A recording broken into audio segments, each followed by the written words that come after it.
परम शांति। परम शांति, परम शांति। सभी का स्वागत है, परम परम स्वागत है हमारी नई YouTube channel spiritual podcast with Anant में। मैं हूं अनंत और आज हमारे साथ है सत्यम जी, जो कि आए हैं सूरत से। तो बहुत बहुत स्वागत है सत्यम जी आपका। परम धन्यवाद आपका जी। तो आज हम आपकी स्पिरिचुअल जर्नी जो है आप डिस्कस करने वाले हैं हमारे साथ, ताकि हमारी दिव्य आत्माओं को आपकी जर्नी के बारे में समझ में आए। तो फर्स्ट ऑफ ऑल, आपकी एज कितनी है? मेरी एज 28 ईयर्स है। अच्छा, आप कहाँ से हैं? मैं मूलतः वाराणसी से हूँ अच्छा और मेरी शिक्षा दीक्षा भी वहीं हुई है। अच्छा जी। उसके बाद जॉब के लिए मैं यहाँ पे आ गया सूरत में। सूरत, गुजरात में। हाँ, एज ए टीचर अभी मैं यहाँ पे जॉब प्रोफेशन में हूँ। अच्छा जी। क्या पढ़ाते हैं? मैथ। अच्छा, मैथ्स पढ़ाते हैं। Very nice. तो बताइए, अध्यात्म के क्योंकि आप एकदम यंग है और एकदम अध्यात्म में आए, तो क्या ऐसा कारण था? देखिए, घर पे जो माहौल है, जैसे शिव शक्ति की भक्ति बहुत करते थे हमारे घर वाले, तो अच्छा। मैं भी बचपन से ही शिव शक्ति की भक्ति बहुत किया मैंने। फिर बाद में पता चला कि भगवान राम, भगवान कृष्ण की भक्ति भगवान शिव की भक्ति से प्राप्त होती है, भगवत भक्ति। उसके जी। बाद व्यक्ति को मोक्ष प्राप्त हो जाता है।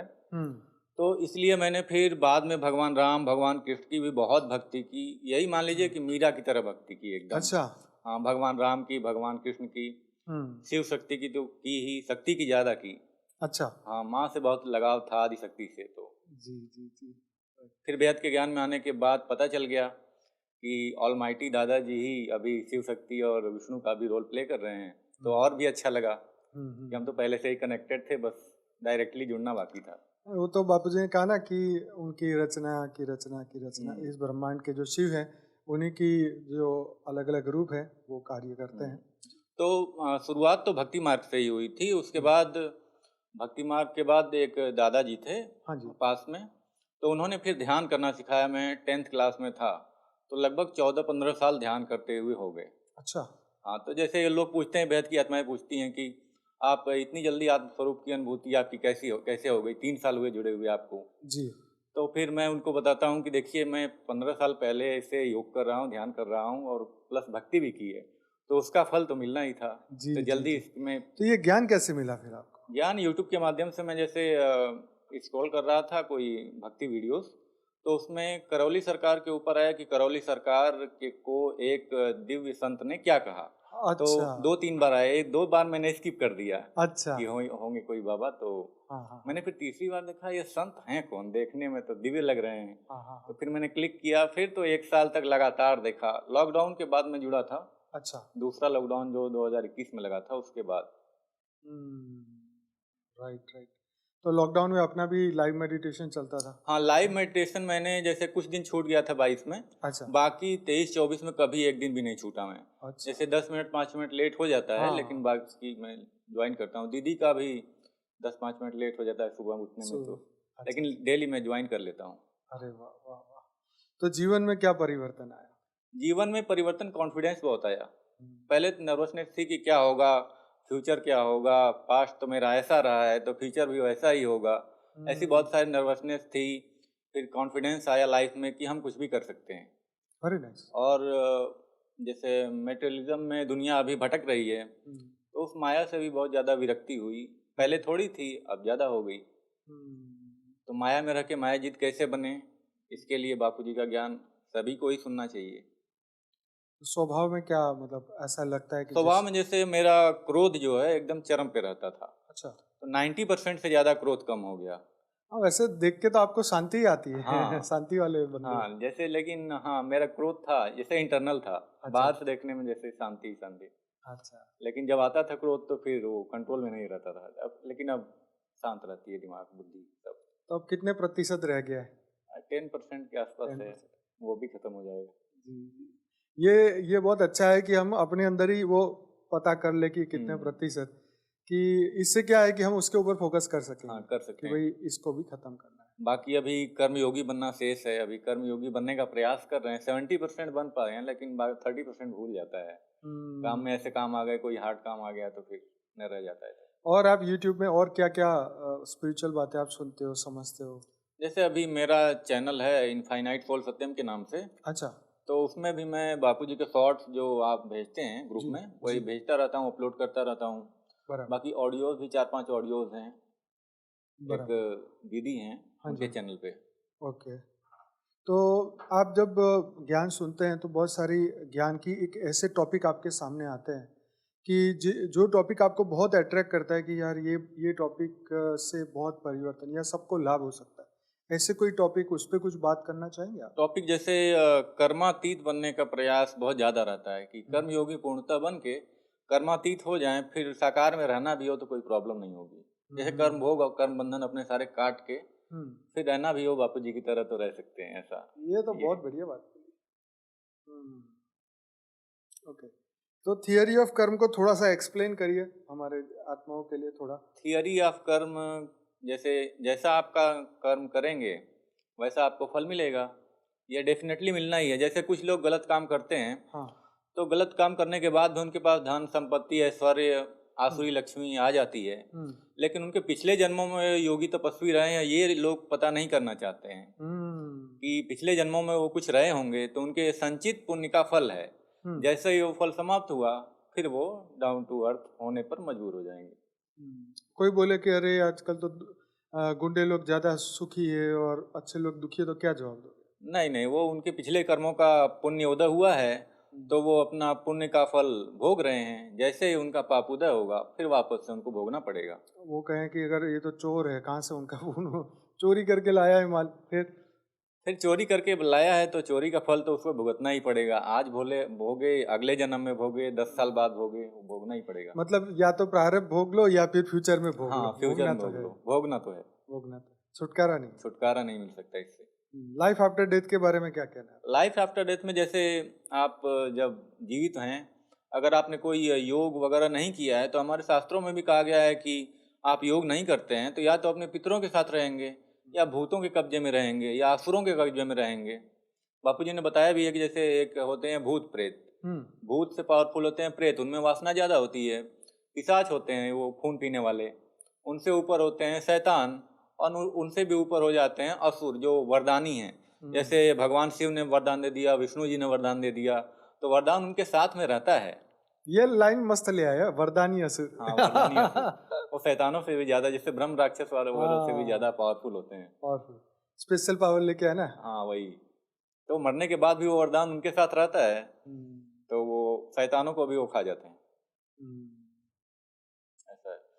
अगर आपने योग किया है तो आपके जो गुरु रहे हैं इस जन्म में, वो आपको महर लोक ले जाएंगे, या तप लोक में रहते हैं तो वहाँ ले जाएंगे, या दूसरी गैलेक्सी से आए हैं तो वहाँ भी ले जा सकते हैं। very nice। और बहुत ही आज आज के टाइम में लोगों को आत्म जागृत होना पड़ेगा। मजबूरी में हो जाइए या आपने खुद से होइए बेहद की आत्माओं की तरह। तो उसमें क्या है कि जैसे बापूजी ने कहा है कि 20% आत्माएं यानी 160 करोड़ लोग 100 कला से ज़्यादा की पावर वाले हैं, तो वो आत्माएं जब जागृत होंगी तो आपको भी जागृत होना ही पड़ेगा। अब समय का डंडा खाकर होइए या बाद में।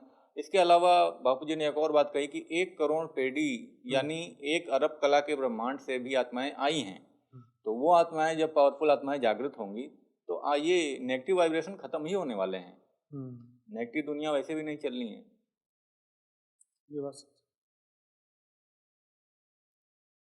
लाइफ आफ्टर डेथ के ऊपर आपका क्या हाँ, लाइफ आफ्टर डेथ में जैसे आपने जैसे वही बताया कि जैसा आप किया है आपने वैसा आपको भोगना पड़ेगा, चाहे जीते जी भोग लीजिए या मरने के बाद भोग लीजिए, ये आपकी चॉइस है। कोई कहेगा मुझे चाहिए ही नहीं नया जीवन, फिर क्या करें? फिर वो योग करे, ध्यान करे, अच्छे गुरुओं का के संपर्क में रहे, जो आत्मा से परमात्मा की ओर ले जाए उसके ओर जाएं, मोक्ष का ज्ञान जो देता हो उसके पास जाएं। जरूरी नहीं है बापूजी के पास ही आए, क्योंकि बापूजी की रचना लिमिटेड है। और तो बापूजी के पास सभी लोग आए ये आवश्यक नहीं है, और यहाँ पे भीड़ का कायदा भी नहीं है, सबसे मिलते भी नहीं बापूजी। तो जिस भी गुरु गोसाई के पास आप जा रहे हैं, आपके जो गुरु हैं या गुरु के गुरु हैं या आपके फैमिली के गुरु रहे हुए हैं, अगर उनका ज्ञान अच्छा है तो उनके पास जाएं, सुने समझें, योग करें, वो जो विधि बताते हैं, नाम जब बताते हैं वो करें ध्यान से। सबसे पहले क्या है कि जैसे आप किसी भी गुरु के पास जाते हैं तो सबसे पहले आपके अनेक जन्मों के कर्म बंधन होते हैं, उनसे जुड़ी हुई स्मृतियाँ होती हैं। साथ में आप यदि मान लीजिए 1 करोड़ जन्म आपने लिया है, तो 1 करोड़ जन्म लिया है तो 1 करोड़ स्मृतियाँ आपके स्वयं की हैं, ठीक है। और इसके अलावा 1 करोड़ मतलब एक दिन में एक स्मृति तो क्रिएट होती नहीं किसी की, तो खरबों इंटू खरबों मल्टीपल हो जाती हैं आपकी स्वयं की, और आप जिस परिवार से जुड़े हुए हैं उनकी भी स्मृतियाँ आती हैं आपके डीएनए के माध्यम से। तो आप यदि योग करते हैं तो आपकी नेगेटिव स्मृतियाँ धीरे धीरे धीरे धीरे खत्म होने लगती हैं। तो योग करना, ध्यान करना आवश्यक है, उसके लिए फिर ज्ञान होना चाहिए आपको। तो बापूजी का ज्ञान इसीलिए बेस्ट है क्योंकि वो आम दुनिया के लिए भी है और बेहद की आत्माओं के लिए तो है ही। तो स्टार्टिंग से शुरुआत करें बेहद के ज्ञान में, आप जिस लेवल की आत्मा है वहाँ तक पहुँच जाएं कम से कम, ताकि आपको मुक्ति में या जीवन मुक्ति में प्रॉब्लम ना हो। युवा ज्ञान योग नहीं करते, मेडिटेशन नहीं करते, उनके लिए क्या? देखिए, युवाओं के लिए तो जिसको जैसा डायरेक्शन मिलेगा वो वैसा करेगा। अब माँ बाप को ज्ञान नहीं है, वही माया में फंसे हैं, तो युवाओं को सही दिशा नहीं दे पाएंगे तो उनका क्या ही होगा। तो पहले माँ बाप को ज्ञान लेना पड़ेगा, युवाओं को भी आगे आना चाहिए। अब आज के डेट में सभी लोग कुएं के मेढक बन के बैठे हैं, मैक्सिमम लोग, चाहे जो भी हों। उनको ये सोचना चाहिए कि हमारे इतने सारे वेद शास्त्र लिखे हुए हैं, 18 पुराण, 4 वेद, 108 उपनिषद और 6 शास्त्र, तो ये सब किस लिए लिखे गए हैं। और एक एक वेदों के कई भाग हैं, एक वेद की 16 पुस्तकें हैं, 64 पुस्तकें 4 वेदों की। एक भागवत पुराण के 2 भाग हैं, किसी किसी पुराण के 3-3 भाग भी हैं। अच्छा, हाँ, तो ये सब समझना पड़ेगा, ये सब झूठ थोड़ी लिखा हुआ है। हमारे ऋषि मुनि जो थे उसी के आधार पर साइंस बता रहा है, जो हमारे ऋषि मुनि ने हजारों लाखों साल पहले बताया है। तो ये सब सोचना चाहिए, कुएं के मेढक बन के नहीं रहना चाहिए। साइंस तो अभी कुछ नहीं है, साइंस तो अभी डेवलप होगा तब, स्पिरिचुअल साइंस होगा तब पता चलेगा। मनुष्य का दुखी होने का कारण क्या है? उसकी अपनी ही नेगेटिव मेमोरीज हैं, जो अनेक जन्मों में नेगेटिविटी की है तो वही आएगा आपके सामने। और इस जन्म में भी आप कुछ पॉजिटिव कर नहीं रहे हैं तो वो लगता जाएगा। कैसे हो सकता है सुखी? सुखी होने के लिए जैसे आप में सबसे पहले खुश रहने का प्रयास करना पड़ेगा। तो खुश आप कैसे रहेंगे? मान लीजिए आपने एक गाड़ी खरीदी तो 1 महीने तक आपको लगेगा हाँ अच्छी गाड़ी है, साफ रखना चाहिए। 1 महीने बाद वो नहीं रहेगा, अपनी ही तो गाड़ी है। फिर दूसरी गाड़ी पे, जैसे मान लीजिए आपने मर्सिडीज ली, फिर आप फेरारी के चक्कर में पड़ेंगे। उसके बाद उससे महंगी गाड़ी रोल्स रॉयस, उससे भी महंगी बुगाटी के चक्कर में जाएंगे। तो ये तो चलता रहेगा। आप जैसे बाहरी चीज़ों में खुशी जो ढूंढना छोड़ करके आंतरिक चीज़ों में, जैसे आत्मा की ओर, आप इंटरनल की ओर जाना चाहिए। लोग एक्सटर्नल की ओर खुशी ढूंढते हैं, ये असंभव है। जो आपके अंदर ही खुशी है तो बाहर खुशी ढूंढना व्यर्थ है। ये बात तो सही है। राइट। आत्मा को कैसे पहचाने? आत्मा को आत्मस्वरूप की अनुभूति के लिए तो बहुत योग करना पड़ेगा। आत्मस्वरूप की अनुभूति वाला गुरु आपका होना चाहिए। जैसे एक पहले संत थे, तो बापूजी से मिलने से पहले जैसे दादा भगवान थे, आत्मा परमात्मा का ज्ञान बहुत अच्छा कराते हैं। आप गए थे वहाँ? हाँ, मैंने ज्ञान लिया था उनका। अच्छा, क्या उसका कोर क्या है, मेन चीज क्या है? जैसे वो लोग तो बताते हैं जैसे निर्वाण, यानी कि जैसे भगवान बुद्ध हैं तो महरलोक में शायद है उनका निवास स्थान। अच्छा। तो वो लोग मोक्ष या मुक्ति बताते हैं कि सबसे पहले जन्म मरण से आप मुक्त हो जाओ, ठीक है, ताकि आपका धरती पे वापस जन्म न हो। इसके बाद आप धीरे धीरे ऊपर के लेयर्स में तपस्या करके जा सकते हैं। जैसे ज्ञानगंज की आत्माएं हैं, तो उन्होंने तपस्या किया तो उनका जन्म मरण का चक्र समाप्त हुआ। इसके बाद वो चले जाते हैं हिमालय में तपस्या करने। तो वो धीरे धीरे जैसे विष्णुपुरी से बापू जी ने बताया ना, विष्णुपुरी से विमान आता है, तो जो योग्य होता है विष्णुपुरी में जाने लायक, तो उसको विमान लेके चला जाता है। फिर उसके बाद शिवपुरी के लिए जाता है, शिवपुरी भी चले जाते हैं। तो विष्णुपुरी शिवपुरी से आगे अगर आप परमधाम जाना चाहें तो जा सकते हैं। उसके बाद ब्रह्मपुरी में आइए, आपको ज्ञान हो जाएगा कि आप किस कैटेगरी की आत्मा है, क्या है, कैसा है। तो ज्ञान होने के बाद फिर आप ऊपर अगर जाना चाहें तो जा सकते हैं। कुछ लोग स्वर्ग लोक में फंस जाते हैं, कुछ लोग महरलोक, अरे यहाँ पे धरती लोक में ही फंसे रह जाते हैं, भूत प्रेत बनकर घूमते हैं, पितर बन जाते हैं, पिशाच बन जाते हैं अपने कर्मों के अनुसार। कुछ लोग जैसे काला जादू में ज़्यादा विश्वास कर रहे हैं अभी आज के लोग। तो जैसे उनको समझना पड़ेगा कि आप किसी पिशाच को या प्रेत को अगर अपना नौकर बना रहे हैं तो वो भी आपको अपना नौकर बनाएगा, थियरी ऑफ कर्म अप्लाई करेगा वो भी, फिर आजीवन 1000 साल तक आप मुक्त नहीं हो पाएंगे जब तक उसकी मुक्ति नहीं होगी। तो इसको लोगों को समझना पड़ेगा। फिर उसके बाद स्वामी अड़गड़ानंद जी महाराज हैं, उनके पास तो मैं गया नहीं कभी, लेकिन उनका ज्ञान भी मुझे काफ़ी अच्छा लगा। हाँ, अड़गड़ानंद जी महाराज उनका मिर्जापुर में है, वही पास ही में। तो उनकी बात सही है। तो सही है। अब दुनिया के अंदर जो डर छाया हुआ है, उस डर से मनुष्य अपने आप को कैसे बचाए? देखिए, डर एक है, स्वाभाविक है। युद्ध हो रहे हैं दूसरे देशों में, और एक डर है कि मेरा क्या होगा। तो आपका क्या होगा उससे पहले आप स्वयं को जान लो। आप शरीर तो हो नहीं, तो योग तपस्या करके अपने आप को उस योग्य बना लीजिए कि उसमें आपका शरीर नष्ट भी हो जाए तो ऊपर आप जा सकें, आपको मरने के बाद भी कष्ट न हो। ऐसा भय किस लिए है आपको सबसे पहले जानना पड़ेगा। अज्ञान का भय। अज्ञान से ही मैक्सिमम भय अज्ञान का ही है। का भय। हाँ, वही अज्ञान से ही है। जैसे कहते हैं अंधेरे में जाएंगे भूत खा जाएंगे। हाँ, वही कोई भी भूत प्रेत आपको पर दिमाग में बात तो डाल। हाँ, वही तो मैक्सिमम लोग तो अज्ञान में ही हैं। तो आप खुद को शरीर मानोगे तो भय तो होगा ही। भय नहीं, बहुत सारी चीजें होंगी। भय तो नेचुरल फिनोमिना है। आहार, निद्रा, भय, मैथुन, ये तो चारों चीजें नेचुरल हैं इंसान में।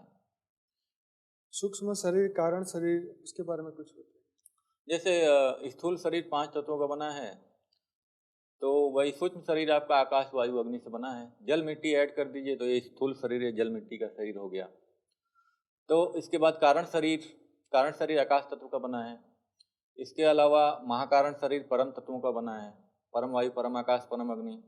परम महाकारण शरीर की ओर जाएंगे तो परम प्रकाश और परम महतत्व का है।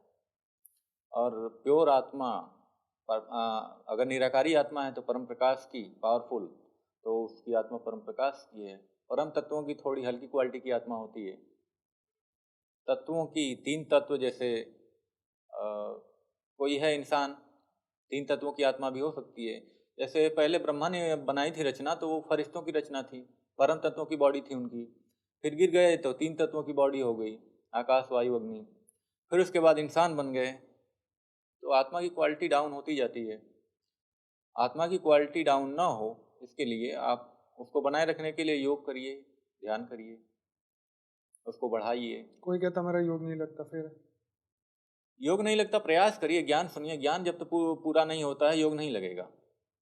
जैसे मैंने 1 साल तक पूरा योग किया, 1 साल तक लगातार मैंने 12 से 14 घंटे ज्ञान सुना, और ज्ञान सुनते सुनते भी योग करता था। हर दिन 14 घंटे? हाँ, 12 से 14 घंटे 1 साल तक लगातार।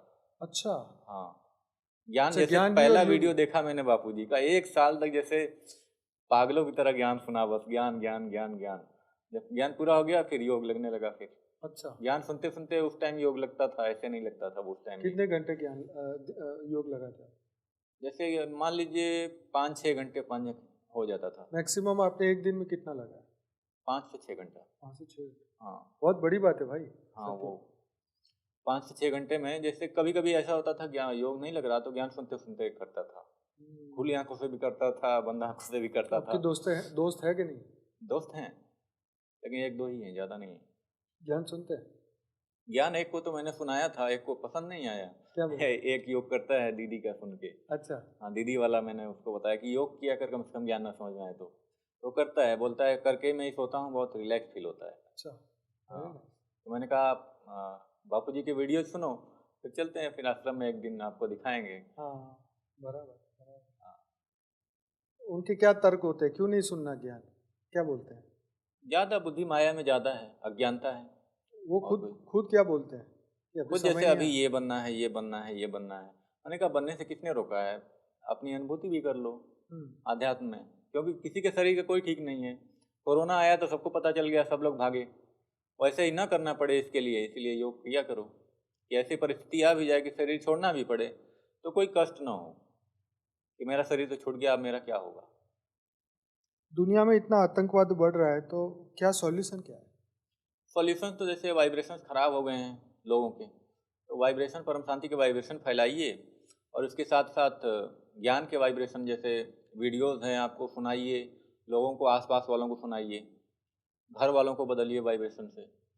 घर वालों के साथ धीरे धीरे मोहल्ला बदलेगा, राज्य बदलेगा, देश दुनिया धीरे धीरे बदल जाएगी। अपने घर के वाइब्रेशन कैसे शुद्ध करें? परम शांति के वाइब्रेशन फैला करके और परम शांति का मंत्र माँ का जो है वो चला करके, और साथ में ज्ञान और योग के वीडियोस चलाते रहिए। एक दीदी का मैंने देखा था पॉडकास्ट, उनके भूत प्रेत उनको ज़्यादा तंग करते थे। 1 साल तक उन्होंने ज्ञान के वीडियोस चलाए, गायब। उनके पूर्वज ही तो रहे होंगे। ये आपने देखे भूत प्रेत? भूत प्रेत कभी देखे तो नहीं है, लेकिन एहसास किया है। क्या हुआ? एहसास जैसे कोई भी नेगेटिविटी रहती है, अब गॉड गिफ्टेड बोलिए या फिर जो भी, शिव की आराधना के कारण बचपन से ही एहसास हो जाता है ये पॉजिटिव सोल है, ये नेगेटिव सोल है, ये पता चल जाता है, एहसास हो जाता है। अब हर कोई को एहसास हो जाता है, लेकिन मुझे जैसे नेगेटिव एनर्जीज का एहसास जल्दी हो जाता है। आपको क्या अनुभव हुआ ऐसा कभी? जैसे बहुत ज़्यादा जैसे भारीपन वहाँ पे जाने पे लगता है, भारी भारी, तो लगता है यहाँ नेगेटिविटी है। अगर नेगेटिव वायुमंडल है तो आप कैसे पता करें? नेगेटिव वायुमंडल है तो आप योगी नहीं है या फिर अपने भक्ति मार्ग भी आपका नहीं है, तो पता चल जाता है, लेकिन आप पता नहीं कर पाएंगे वैसे जनरली। जैसे ऐसा होता है कि नेगेटिव विचार आने शुरू हो जाए? हाँ, हो सकता है सुसाइडल थॉट्स आएंगे नेगेटिव, हाँ ये हो सकता है। ऐसी जगह कभी गए? Haunted house? हॉन्टेड हाउस नहीं, एक जगह मैं बैठा था बनारस में ही, तो बनारस में काला जादू वगैरह बहुत होता है। अच्छा, मतलब तो सुना कि बड़ी पवित्र जगह है। असम का मतलब बात समझ लीजिए बनारस को, असम में तो कुछ भी नहीं है। क्या बात कर रहे हो? हाँ, तो एक वो है वहाँ, तो घर घर में तांत्रिक बैठे हैं। कहाँ पर? बनारस। अरे हाँ। अच्छा, क्या करते हैं? करते हैं जैसे मान लीजिए किसी का रोग है कोई, ट्रांसफर हो जाएगा। सच्ची में? रोग ट्रांसफर हो जाता है भाई साहब।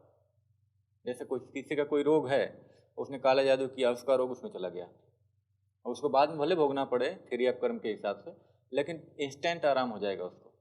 आपने देखा? हाँ देखा है, सुना? परिवारों में कोई देखा है, रिलेटिव? आसपास देखा है। कोई एग्जांपल बताओ। एग्जाम्पल में एक दादाजी थे, बहुत बीमार थे, एक परिवार में ही है मतलब, तो उन्होंने कुछ कराया होगा। एक परिवार में थी दादी, उनकी डेथ हो गई, तो वो ठीक हो गए। अब क्या कराया क्या नहीं कराया, अब लोग तो बोलते हैं यही कि वो उसी वजह से हुआ, बहुत बीमार थे। अच्छा, अचानक ठीक हो गए, तो होता है ये सब। क्योंकि ये थियरी मेरे लिए नहीं है कि इसका रोग इसमें डाल दो, इसका इसमें। नहीं, हो जाता है, सूक्ष्म जगत वाले हैं, बहुत एक्टिव है वहाँ पे। शास्त्रों में कहीं इसका उल्लेख आता है? शास्त्रों में उल्लेख आता है कि जैसे तंत्र है, तो तंत्र का उपयोग आप रोगों को ठीक करने के लिए कर सकते हैं, लेकिन वो पॉजिटिव है, नेगेटिव नहीं है। वो वहाँ पे नेगेटिव यूज है वहाँ पे। लेकिन हाँ, पूरे बनारस में नहीं है, एक है, लेकिन कुछ जगहों पे है। क्या रेट कार्ड भी होता है 5,000 में यहाँ से यहाँ? नहीं नहीं नहीं, ऐसा कुछ नहीं है। आपस में ही अपना छोटे मोटे, जैसे ऐसे किसी को हो गया कोई बीमारी छोटी मोटी, जैसे किसी को ये बीपी हो गया, तो कुछ किया, हो गया कुछ टाइम के लिए, फिर वापस आ जाता है। अच्छा। लेकिन कुछ टाइम के लिए अगला परेशान रहेगा, ऐसा मैंने बहुत सुना है। अब ये सच्चाई कितनी है इसमें कुछ कह नहीं सकते।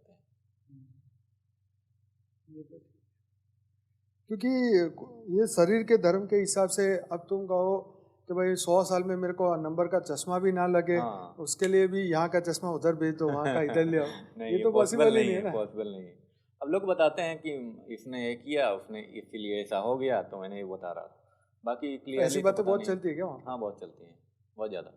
और मैं एक बार तो भगवान का नाम लेते हैं या यही बातें करते हैं?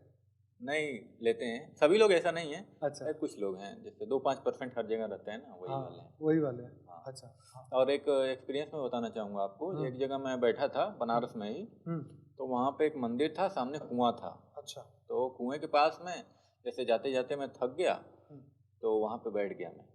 तो बैठने के बाद बैठा मैं, और मम्मी थी, मम्मी बैठी। फिर वहाँ पे मुझे अचानक सुसाइडल थॉट आने लगे, अचानक से। तो एक व्यक्ति ने देखा वहाँ पे, तो बोला कि क्या आप यहाँ पे कैसे बैठे हैं आप लोग? तो हमें जानकारी नहीं थी कि वो सुसाइड पॉइंट है। अच्छा। हाँ, वो सुसाइड पॉइंट था। तो मैंने कहा कि थक गए तो यहाँ पे बैठे हैं, यहाँ बहुत नेगेटिव वाइब्स आ रही हैं, ऐसा लग रहा है जैसे कोई कुएं में कूदने के लिए प्रेरित कर रहा हो, लेकिन रोका हुआ था, मतलब किसी शक्ति ने रोका था। तो फिर उन्होंने कहा अरे ये तो सुसाइड पॉइंट, हट जाओ जल्दी यहाँ से, निकल जाओ। तो वो निकल गए वहाँ से। तो ऐसा है एक्सपीरियंसेस। भय लगा था वहाँ पहुँच के? मतलब अजीब वाइब्स आ रही थी, भय तो नहीं ज़्यादा, लेकिन अजीब वाइब्स थी वहाँ पे। उस वक्त मन का क्या स्थिति रहता? मन की स्थिति जैसे किसी ने कंट्रोल कर लिया हो रेज मार के, ऐसा था कुछ टाइम के लिए। और कोई इंसिडेंट में कभी ऐसा लगा है कि आपके माइंड को कोई ब्लॉक कर रहा है या कर रहा है, ऐसा कुछ कभी? ऐसा अब तो कभी नहीं हुआ ऐसा। आपको लगता है आपके कोई दुश्मन है नहीं, मुझे नहीं लगता। तो रिलेटिव में कोई नहीं, कोई कर नजर बंधन है सब लगाने अपने वाला? अपने। नहीं नहीं, अब बचपन में लगती थी नजर। अब हाँ, नहीं। वो तो कहते हैं बच्चों को तो लगती है। हाँ, लेकिन अब नहीं। हम्म, तो तो अपने अपने कर्म बंधन है, सबको भोगना ही है, उसमें क्या। अब जीवन में कोई डर? कोई भय है ही नहीं, पहले था अब है ही नहीं। आगे क्या लक्ष्य है जीवन? जीवन का लक्ष्य यही है कि इस देश को, इस दुनिया को शांति स्थान बना दें, ताकि सब लोग सुखी और संपन्न रह सकें, और हम भी जहाँ से आए हैं बेहद की दुनिया में चले जाएं शीघ्र अतिशीघ्र। बराबर। और कुछ याद है, कुछ याद आए कुछ कहने के लिए? अनुभव तो बहुत कुछ है। अनुभव जैसे मैं 22 में आ रहा था बापू जी से मिलने पहली बार, तो जैसे मैं स्टार्टिंग से बताता हूँ। जैसे स्टार्टिंग में जुड़ा मैं जब ज्ञान से, तो मुझे पता नहीं था बापू जी कौन है, बस मैं ज्ञान सुनता था। 2-3 महीने हुए थे, तो नीरू माँ के बारे में मुझे पता नहीं था कि नीरू माँ कौन है। लेकिन नीरू माँ प्रत्यक्ष जैसे खुली आंखों से ऐसे दिखती थी मुझे। अच्छा खुली आंखों से। लोग तो कहते हैं सपने में आती हैं, नहीं आती हैं, अच्छा लेकिन खुली आंखों से दिखती थी। और उन्होंने मुझे मल्टीवर्स इमर्ज कराया था अच्छा पहली बार। अच्छा 2-3 महीने ज्ञान में सुने हुए। फिर जब मुझे पता चल गया बापू जी क्या हैं, तो 3-4 महीने बाद फिर ऑटोमेटिक बापू जी का एक रूप दिखा, उसके बाद वो गायब हो गई। अच्छा। हम्म। तो जब वो आपके सामने आई तो उनके बारे में आप जानते थे पहले? नहीं जानता था। जानते ही नहीं थे? बापू जी के बारे में भी नहीं जानता था, माँ के बारे में भी नहीं। अच्छा हाँ, तो मुझे लगा है कोई माँ है। अच्छा तो मैंने कहा बापू जी बताते हैं मल्टीवर्स ऐसा होगा तो कैसा होगा, तो उन्होंने इमर्ज कराया था, बहुत अच्छा था। हाँ, हाँ, बहुत ही अच्छा क्या था। क्या बताया था? बताया नहीं था, इमर्ज कराया था बस कि ऐसा ऐसा होगा। मैंने कहा ये तो कभी गिरेगा ही नहीं, बहुत अच्छी दुनिया बनेगी।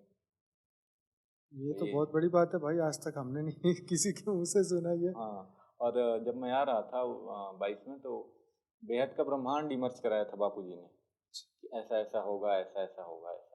तो हम्म, अनुभव बहुत सारे हैं, बताना एक वीडियो में पॉसिबल नहीं है। हम्म, बहुत अच्छे अच्छे अनुभव हैं, काफ़ी अच्छे अनुभव। ये कमाल की बात है, आप उनके बारे में नहीं जानते थे फिर भी उन्होंने फिर भी आके आपको हेल्पलाइन मिली। हेल्पलाइन। और बचपन में जैसे योग करता था मैं, तो ऐसा होता था कि जैसे एक लाइट आ रही है लेकिन रिफ्लेक्ट हो जा रही है, मतलब चली जा रही है, फिर आ रही है। योग करता था जब ध्यान, तो ऐसा होता था, आ रही है लाइट लेकिन बाहर बाहर से वापस चली जा रही है, बहुत पावरफुल लाइट आ रही है, चली जा रही है। तो बापू जी बोलते हैं ना कि खोजते थे हम बच्चों को पहले से, तो वही वाली बात है। बराबर बराबर। तो बचपन से ज्ञान के प्रति आकर्षण था आपका भक्ति के प्रति तो था, पहले? जानना था। जैसे मैं बचपन में 5-6 साल का था, तो सोचता था यार ये दुनिया किसने बनाई होगी, तारों के ऊपर क्या है। और मेरे मन में आता था कि सब लोग कहते हैं भगवान ने दुनिया बनाई है, तो भगवान से पहले क्या था जब भगवान नहीं था, भगवान किससे बना है। तो ये प्रश्न का जवाब कोई नहीं दे पाता था, तो बोलते थे भगवान अनादि अनंत हैं, मतलब पहले से हैं और हमेशा रहेंगे। बराबर। चलो बहुत बढ़िया, आप तो गहरे इंसान जैसे कहते हैं ना, ऐसा ही है आपका। कम उम्र में बहुत ज़्यादा एक्सपीरियंस, क्योंकि आपने ज्ञान बहुत अच्छा समझा है जी। और अनुभूति भी बहुत आपकी अच्छी है। तो बापू जी की कृपा है, और क्या, हम लोग हैं ही क्या। नहीं, वो तो है। ये कृपा भी तो, कृपा के लायक बनेंगे तो ही कृपा मिलेगी ना। हाँ, वो ठीक है। हर एक पे तो नहीं आती, लेकिन कोई संकल्प करे, जागृति अपने भीतर ले आए तो ये देखिए प्रयास तो हद में भी करना ही पड़ता है हाँ ना। अब जैसे कोई बहन या है, माँ है, वो खाना बनाएंगी नहीं तो कैसे खिलाएंगी किसी को। तो उसके लिए पात्र तो बनना ही पड़ेगा आपको, उसके बाद ही ज्ञान मिलेगा ना, या भक्ति मिलेगी या गुरु मिलेंगे। तो वो वाइब्रेशन और संकल्प तगड़े करके समर्पित होना पड़ेगा। उसके बाद वो योग करना पड़ेगा, जागृत होना पड़ेगा, ज्ञान सुनना पड़ेगा, शास्त्रों का सार समझना पड़ेगा, तभी हो पाएगा। निरुपा जब आपको मल्टीवर्स दिखाने आई तो आपने सोचा नहीं ये कौन है? एक बार भी प्रश्न नहीं आया कि ये हैं कौन, अच्छा। प्रश्न आया ही नहीं। मुझे लगा हाँ कोई दिव्य आत्मा है। फिर आपने जब पहली बार फोटो देखा उनका हाँ। तो क्या महसूस हुआ? अरे यही माँ थी जिन्होंने इमर्ज कराया था। बराबर। तो ये तो आपने 3 साल तक ये बात गुप्त रखी, आज हमें जाके पता चली। 22 में कही मौका तो नहीं नहीं मुझे मिला। ऐसे? नहीं, आपने कभी कहा नहीं मुझे? 22 में मौका ही नहीं मिला, 23 में फिर बिजी थे, 24 में मैंने सोचा। तो पिछले साल तो आए थे आप प्रोग्राम? हाँ, 3 साल आया। 3 साल। राइट। चलो बढ़िया है ये तो अभी आगे ज्ञान सुनाने का मतलब लोगों को बताने के लिए आपके पास कौन से ऐसे आइडिया हैं जिससे कोई भी व्यक्ति युवा जल्दी ज्ञान समझ सकता है? जैसे एक हमारी एक भाई हैं हमारे, हाँ उनका पॉडकास्ट हो भी चुका है, रमेश भैया हैं। हाँ तो उनका एक यूट्यूब अरे उस पे गूगल मीट पे चलता है क्लास, हाँ 7:30 से 8:30। हाँ। तो ऐसे हमारे एक दीदी भी हैं, सुनीता दीदी, तो उनका भी क्लास चलता है। तो वैसे ही हम लोग मीट पे भी कर सकते हैं और लाइव में भी, जैसे गूगल में लाइव आकर के 2 4 5 लोग 10 लोग 20 लोग जितने भी हैं अपने अपने ग्रुप के जिस लैंग्वेज में कंफर्टेबल है उसमें सुना सकते हैं। गूगल मीट भी बहुत अच्छा है। जैसे गूगल मीट के अलावा भी एक है प्लेटफॉर्म, लेकिन वो 1 घंटे के बाद वो चार्जेबल हो जाता है। नहीं वो तो ठीक है, मेरा प्रश्न ये नहीं था। मेरा प्रश्न था कि कौन से ऐसे पॉइंट युवाओं को समझाएं तो वो ज्ञान में चल पड़े। कौन से पॉइंट? ज्ञान के पॉइंट उनको बताना पड़ेगा, समझाना पड़ेगा। फिलहाल जैसे किसी को आप ज्ञान देते हैं तो कम से कम 15 से 20 मिनट उसको समझाना पड़ेगा। आप पहला कौन सा पॉइंट समझाना चाहोगे? जैसे आत्म जागृति आपकी हो जाएगी तो आप स्ट्रेस, तनाव, टेंशन इनसे मुक्त हो जाएंगे। तो आप अपनी ये स्पिरिचुअल जर्नी के साथ साथ अपनी ये वाली जर्नी में भी ढंग से कर पाएंगे। आपका परफॉर्मेंस अच्छा हो जाएगा। जैसे एक बच्ची थी, उसने इतना अच्छा बोला कल स्टेज पे, तो वैसे ही कॉन्फिडेंस बहुत आपका आएगा, कॉन्फिडेंस बूस्ट हो जाएगा। हाँ वही छोटी बच्ची, बहुत प्यारी बच्ची थी। तो आपके जो नेगेटिव मेमोरीज हैं डिलीट होने लगेंगी, कॉन्फिडेंस आएगा, स्ट्रेस तनाव दूर रहेगा, तो आप परफॉर्मेंस आपका अच्छा हो जाएगा ना। तो किसी भी फील्ड में आप जाएंगे उसमें सक्सेस हो जाएंगे। इससे आप बता सकते हैं युवाओं को। तो ये पॉडकास्ट को यहीं समाप्त करते हैं। जी। और बहुत अच्छा लगा आपसे बात करके। आपके जैसे युवा आएँ और ज्ञान की और बढ़िया बढ़िया बातें करें, स्व के अंदर परिवर्तन करें और दुनिया के लिए भी वो वाइब्रेशन तैयार करें जिसको दुनिया ढूंढ रही है। तो आपके लिए तो बहुत सारी ढेर सारी शुभकामनाएं। खूब आगे बढ़िए, विश्व का कल्याण करिए। और सभी दिव्य आत्माओं से भी ये कहना है कि अगर कुछ कमेंट्स हैं, आपको कुछ प्रश्न हैं, तो ज़रूर से यहाँ वीडियो के नीचे डिस्क्रिप्शन बॉक्स में आप डाल सकते हैं। और वीडियो अच्छा लगा है तो लाइक करिए, शेयर करिए, कमेंट करिए और दुनिया के साथ इसको ज़्यादा से ज़्यादा शेयर करें। तो आप सभी दिव्य आत्मा का बहुत बहुत धन्यवाद। बेहद की परम महाशांति। Thank you so much. बेहद की परम शांति सोचो, बोलो परम शांति। Join us daily for our morning live meditation, Monday to Saturday, 5:30 to 6:30 a.m. Join us daily for live meditation, 10 p.m. to 11 p.m. on YouTube Live. Subscribe now. Website www.paramshanti.org. Email us anand@paramshanti.org. Like, share, subscribe. Join today. बेहद की परम शांति सो